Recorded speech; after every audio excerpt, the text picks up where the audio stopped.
जय हिंद दोस्तों। आज है 20 जून और आज का हम मुख्य समाचार को देखते हैं। तो चलिए देखते हैं आज का मुख्य समाचार। आज का फर्स्ट न्यूज़ है, चलिए देखते हैं। आज का फर्स्ट न्यूज़ में बताया जा रहा है कि पीएम मोदी जो है वो 5 दिन का विदेश यात्रा जो है पूरे करके आ चुके हैं। ठीक है, तो बताया जा रहा है कि पीएम मोदी जो है 5 दिन का विदेश यात्रा पूरा करके गुरुवार को भारत लौट आए हैं। प्रधानमंत्री सबसे पहले 15 से 16 जून को साइप्रस में रहे। कहाँ पे?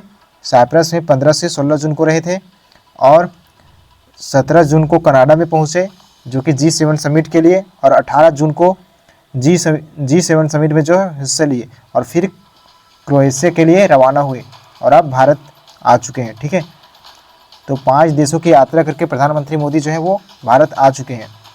बुधवार को क्रोएशिया की राजधानी जकरेब में पीएम मोदी के स्वागत में मंत्र पढ़े गए। क्रोएशिया के लोगों ने जो है वो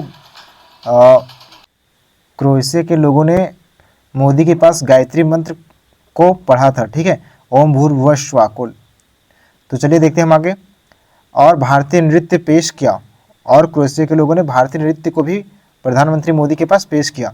इसके बाद पीएम मोदी भारतीय समुदाय के लोगों से भी मिले। वहाँ पे जो भारतीय समुदाय रहते थे उनसे भी मिले थे प्रधानमंत्री मोदी ने क्रोएशिया में। ठीक है, चलिए देखते हैं हम नेक्स्ट। आज का नेक्स्ट न्यूज़ है, इस मोदी ने क्रोएशिया के प्रधानमंत्री आंद्रेज प्लेंकोविच से द्विपक्षीय बातचीत की। वहाँ का जो प्रधानमंत्री है आंद्रेज प्लेंकोविच, उसके साथ जो है वो द्विपक्षीय वार्ता भी हुआ प्रधानमंत्री मोदी के साथ। ये किसी भारतीय प्रधानमंत्री का पहला यात्रा था जो कि क्रोएशिया में गए थे। ठीक है, यहाँ 17,000 से ज़्यादा भारतीय रहते हैं। अभी क्रोएशिया में जो है वो 17,000 से ज़्यादा भारतीय जो लोग हैं वो वहाँ पे निवास करते हैं। ठीक है, चलिए देखते हैं हम आज का नेक्स्ट न्यूज़। आज का नेक्स्ट न्यूज़ बताया जा रहा है कि देश के 5 विधानसभा सीटों में जो है वो इलेक्शन हो रहा है। ठीक है, देश के 4 राज्यों के 5 विधानसभा सीटों में उपचुनाव के लिए गुरुवार को वोटिंग हुई। कितने राज्यों में? 4 राज्यों में 5 विधानसभा सीट के लिए चुनाव हुआ। इनमें से गुजरात की 2, पंजाब, केरल और पश्चिम बंगाल में एक सीट शामिल है। ठीक है, चलिए देखते हैं हम नेक्स्ट। यहाँ देख सकते हैं आप कि गुजरात में जो है वो कौन सा सीट के लिए विसावदर, जहाँ पे वोटिंग किया गया 54.61% वोटिंग किया गया। ठीक है, गुजरात में कड़ी के लिए 54.49% वहाँ पे वोटिंग हुआ। केरल में नीलाम्बूर 70.76% वहाँ पे वोटिंग हुआ। ठीक है, पंजाब में लुधियाना वेस्ट 49.07% का वहाँ पे वोटिंग हुआ।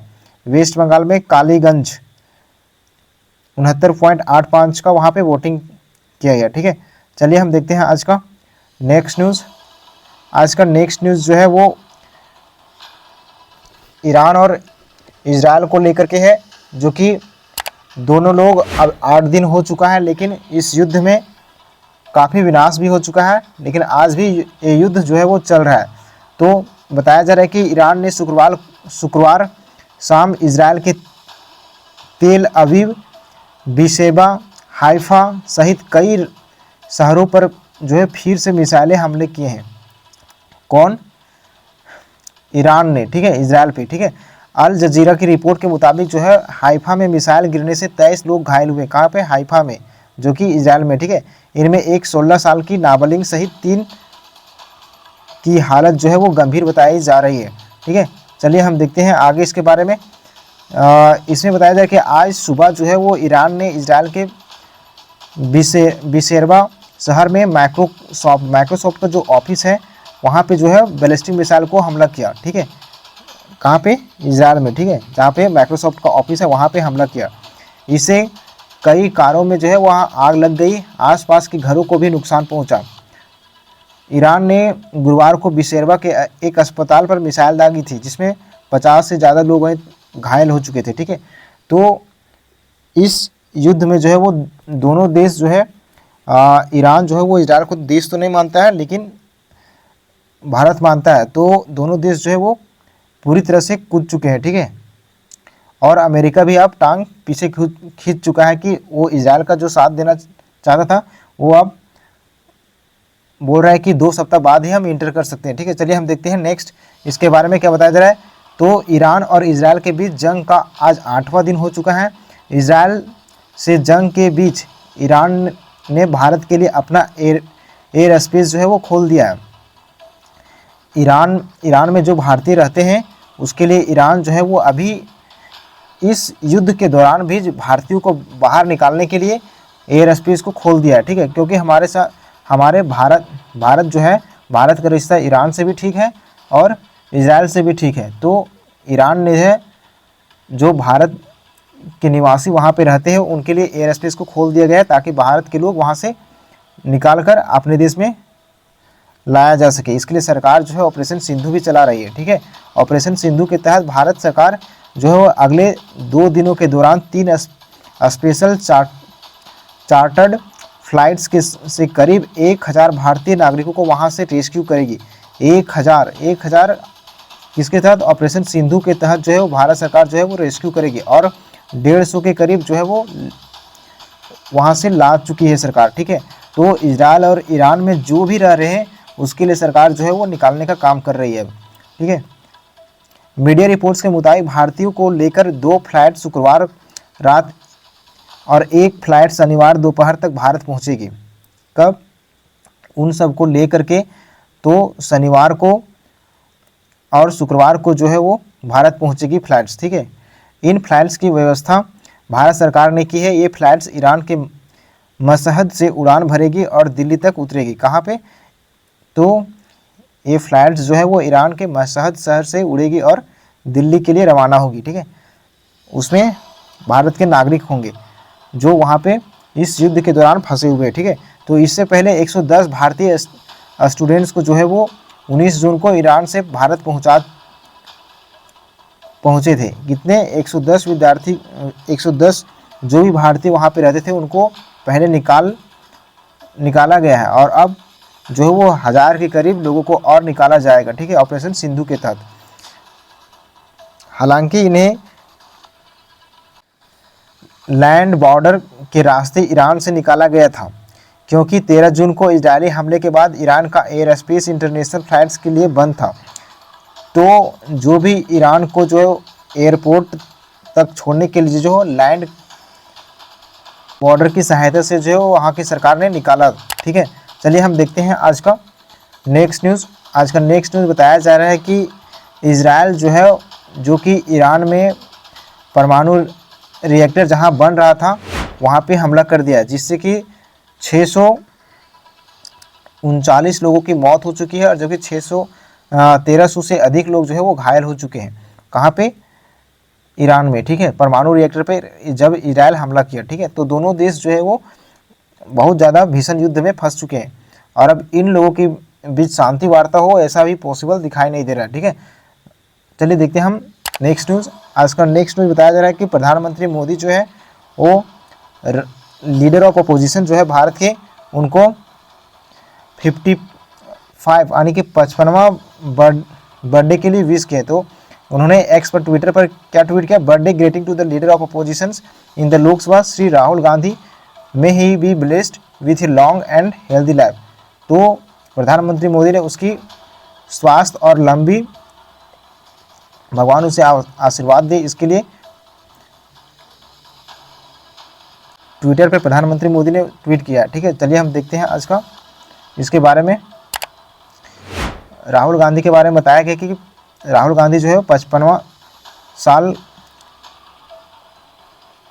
साल के हो गए हैं। अब राहुल गांधी, पीएम मोदी ने भी दी जन्मदिन की बधाई। ठीक है, और राहुल गांधी के 19 जून 1970 को नई दिल्ली में जन्म हुआ था। कब? 1970 में, 1920 में। ठीक है, वह पूर्व प्रधानमंत्री राजीव गांधी, है ना, पूर्व प्रधानमंत्री जो है राजीव गांधी और कांग्रेस के पूर्व अध्यक्ष सोनिया गांधी की जेठ संतान है, यानी कि बड़े बेटे हैं। ठीक है, वर्तमान में वह उत्तर प्रदेश के रायबरेली, यानी कि कहाँ पे? उत्तर प्रदेश के रायबरेली से जो है वो लोकसभा सदस्य के नेता और प्रतिपक्ष के नेता हैं। ठीक है, चलिए हम देखते हैं नेक्स्ट न्यूज़। टिकटॉक को लेकर के जब डोनाल्ड ट्रंप सत्ता में आए थे तभी उन्होंने टिकटॉक को कुछ दिनों के लिए बैन किया था, लेकिन फिर उसे चालू कर दिया था। अमेरिका में टिकटॉक को कुछ दिन के लिए बैन किया था और हाल ही में फिर से बयान आया है कि अभी टिकटॉक जो है वो उसी तरीके से चलेगा अमेरिका में जिस तरीके से चल रहा है। ठीक है, तो उन्होंने क्या बयान दिया डोनाल्ड ट्रंप ने, देखते हैं। अमेरिकी राष्ट्रपति डोनाल्ड ट्रंप ने बृहस्पतिवार को वीडियो शेयरिंग मंच टिकटॉक को अमेरिका के 90 अतिरिक्त दिन तक चालू रखने के लिए आदेश पर हस्ताक्षर किए। कितने दिन के लिए? 90 अतिरिक्त दिन के लिए जो है वो इसको चालू रखा जाए, इसके लिए हस्ताक्षर किया डोनाल्ड ट्रंप ने। ठीक है, ताकि उनके प्रशासन को इस सोशल मीडिया कंपनी को अमेरिकी स्वामित्व में लाने के लिए जो है वो सौदा करने का समय मिल सके। अमेरिका सरकार चाह रही है कि जो भी ट्विटर तो चाइना का है, तो उसे किस तरीके से अमेरिका के लोगों को खरीदने के लिए उत्साहित कर रही है सरकार। ठीक है, तो इसके लिए समय दे रही है कि आप खरीद सकते हैं अभी ट्विटर। ठीक है, तो इसके लिए समय बढ़ा दिया गया है, 90 दिन और अतिरिक्त समय दिया गया डोनाल्ड ट्रंप के द्वारा कि अभी बैन नहीं किया जाएगा ट्विटर को। ठीक है, तो चलिए हम देखते हैं आज का। टिकटॉक को लेकर ट्रंप ने तीसरी बार समय सीमा बढ़ाई। यह जो समय सीमा बढ़ाने का उनका जो प्रोसेस है वो या अब तीसरी बार हो चुका है। ठीक है, पहला आदेश जो है वो 20 फरवरी को उनके राष्ट्रपति पद की स्थापना शपथ ग्रहण के दिन जारी किया गया था। यानी जब वो राष्ट्रपति पद का शपथ ले रहे थे उस समय कई चीज़ों पे हस्ताक्षर किए थे, जिसमें से एक ये भी था कि टिकटॉक को वो बैन, उस समय तो बैन कर दिए थे, लेकिन फिर से इसे जो है वो जारी किया गया था। दूसरा आदेश अप्रैल में आया जब व्हाइट हाउस के अधिकारियों के वहाँ, तो अब जो है वो तीसरी बार है जब टिकटॉक को फिर से चालू रखने का आदेश दिया गया डोनाल्ड ट्रंप के द्वारा। ठीक है, चलिए हम देखते हैं नेक्स्ट न्यूज़।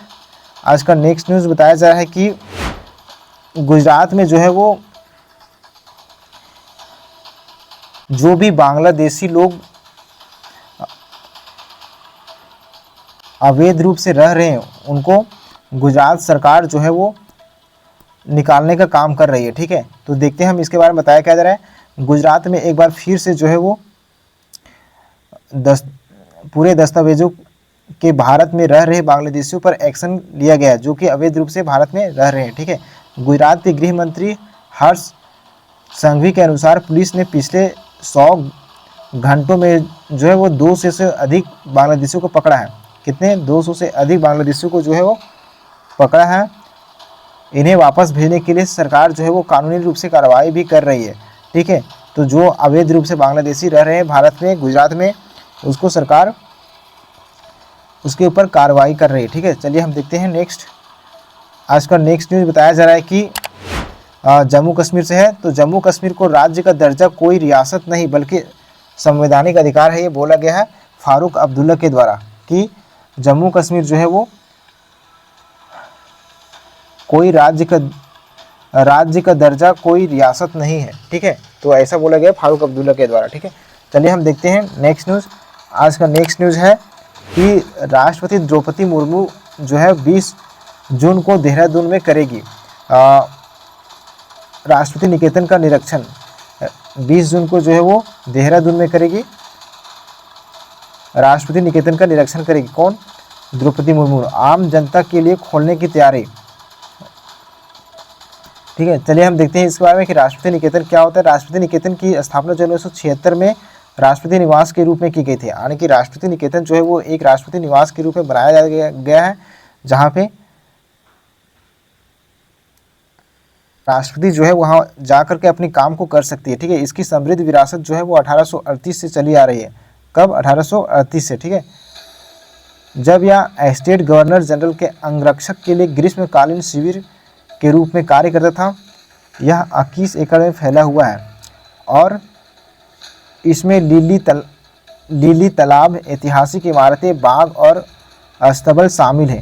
ठीक है, तो ये चीज़ शामिल है राष्ट्रपति निकेतन में। ठीक है, चलिए देखते हैं हम आज का नेक्स्ट न्यूज़। बताया जा रहा है कि हवाई अड्डे पर जो भी हवाई अड्डे के समीप जो भी बड़े बड़े पेड़ होते हैं, जो भी बिल्डिंग होते हैं, उसको जो है वो हटाया जाएगा, ताकि जब प्लेन जो है वो लैंड करता है तब किसी प्रकार का परेशानी ना हो।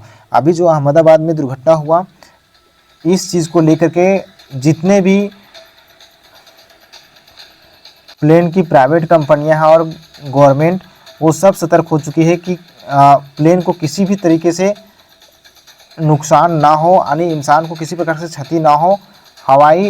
इसीलिए सरकार जो है वो हवाई अड्डों के पास जितने भी बड़े बड़े पेड़ या बिल्डिंग हैं उसे हटाने का काम करेगी अब, ठीक है। हवाई अड्डों के पास से हटाए जाएंगे अवरुद्ध, सीमा से अधिक ऊंचाई वाले पेड़ और भवन को हटाया जाएगा, ठीक है। तो ऐसा अब कानून लाया गया है। चलिए देखते हैं हम आज का नेक्स्ट न्यूज़ में बताया जा रहा है कि अहमदाबाद में जो दुर्घटना ग्रस्त हुआ प्लेन का, उसमें बताया जा रहा है कि एक सप्ताह पूर्व दुर्घटनाग्रस्त हुए एयर इंडिया के बोइंग ड्रीमलाइनर विमान AI-171 के हादसे की वजह आखिर क्या थी, इसके बारे में जानने की कोशिश किया जा रहा है ब्लैक बॉक्स के द्वारा, ठीक है। तो ब्लैक बॉक्स की डिकोडिंग पर है, तो ये ब्लैक बॉक्स में जो डिकोडिंग होता है उसके द्वारा यह पता किया जाएगा कि क्या वजह थी कि यह दुर्घटना हुआ, ठीक है। तो विमान दुर्घटना की जांच ब्यूरो AIEB की टीम ने हादसे की जांच शुरू कर दी है। तो ब्लैक बॉक्स जो है वो पूरी तरह से सुरक्षित रूप से निकाल लिया गया है और उसकी जांच भी की जा रही है, ठीक है। तो दुर्घटनाग्रस्त हुए एयर इंडिया के विमान ने ब्लैक बॉक्स को जांच के लिए अमेरिका भेजा जाएगा, यानी जो अहमदाबाद में प्लेन क्रैश हुआ उसको जांच के लिए ब्लैक बॉक्स की अच्छी तरह से जांच हो, इसके लिए जो है वो अमेरिका की टीम जो है वो जांच करेगी अमेरिका में, ठीक है। कई सारे टीमें जो है वो UK से भी टीम आई थी और अमेरिका से भी टीम आई थी जहाँ पे यह दुर्घटना हुआ था, ठीक है। और अब जांच इसका जो है ब्लैक बॉक्स का अमेरिका में होगा। चलिए हम देखते हैं इसके बारे में बताया क्या जा रहा है कि ब्लैक बॉक्स की में डिकोड जो कि रिकॉर्ड होता है डेटा को विशेष लैब में डिकोड किया जाता है। इससे पता चलता है कि विमान के सिस्टम में कोई तकनीकी गड़बड़ी थी कि या नहीं, यानी कि जो भी डाटा रिकॉर्ड होता है उससे पता चलता है कि क्या गड़बड़ी थी, ठीक है। तो ये सब चीज़ जो है वो ब्लैक बॉक्स से ही पता चल सकता है। उसमें या तो मानवीय भूल हो सकती है, मौसम की भूमिका का कारण था या नहीं ये पता चल सकता है, और पायलट्स के आखिरी क्षणों का क्या निर्णय लिया ये भी पता चल सकता है, क्योंकि पायलट जो भी कुछ बोलता है वो सब रिकॉर्ड होता रहता है ब्लैक बॉक्स में, ठीक है। तो ये सब ब्लैक बॉक्स के द्वारा ही पता चलेगा। तो इसकी जांच जो है वो अमेरिका में होगा, ठीक है। तो DGCA और एयरक्राफ्ट मैन्युफैक्चर दोनों मिलकर इसकी जांच करते हैं, ठीक है। DGCA और एयरक्राफ्ट जो मैन्युफैक्चर किया वो जो है वो इसको मिलकर जांच करेंगे, ठीक है। चलिए हम देखते हैं आज का नेक्स्ट न्यूज़। पीयूष गोयल जो हैं वो अभी UK यानी ब्रिटेन की यात्रा पर है और उन्होंने कहा कि भारत जो है वो 2047 तक $32 ट्रिलियन की अर्थव्यवस्था बना लेगा, ऐसा पीयूष गोयल के द्वारा कहा गया। साथ ही उन्होंने आर्टिफिशियल इंटेलिजेंस को लेकर भी कहा कि भारत जो है वो AI को अपना रहा है, ठीक है। और हम इसके लिए रोज़गार जो है वो इसके लिए खतरा नहीं मानते हैं, ठीक है। यानी पीयूष गोयल का कहना है कि आर्टिफिशियल इंटेलिजेंस जो है वो किसी प्रकार से खतरा नहीं है, बल्कि ये रोज़गार का साधन भी बन सकता है, ठीक है। चलिए हम देखते हैं, और भारत जो है वो इसको अपना भी रहा है आर्टिफिशियल इंटेलिजेंस को। चलिए आज का नेक्स्ट न्यूज़ को देखते हैं।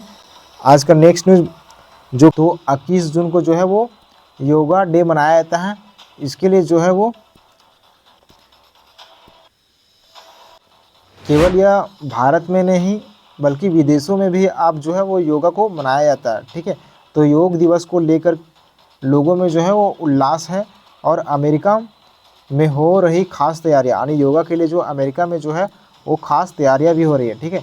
तो चलिए हम देखते हैं आज का नेक्स्ट न्यूज़। आज का नेक्स्ट न्यूज़ बताया जा रहा है कि बिहार में जो है वो 21 से 25 जुलाई तक चलेगा बिहार विधानमंडल का मानसून सत्र, ठीक है। कब से कब तक? 21 से 25 जुलाई तक जो है बिहार में मानसून सत्र चलेगा, ठीक है। सरकार कर सकती है बड़े ऐलान। चलिए आज का न्यूज़ इतना ही था। Thank you.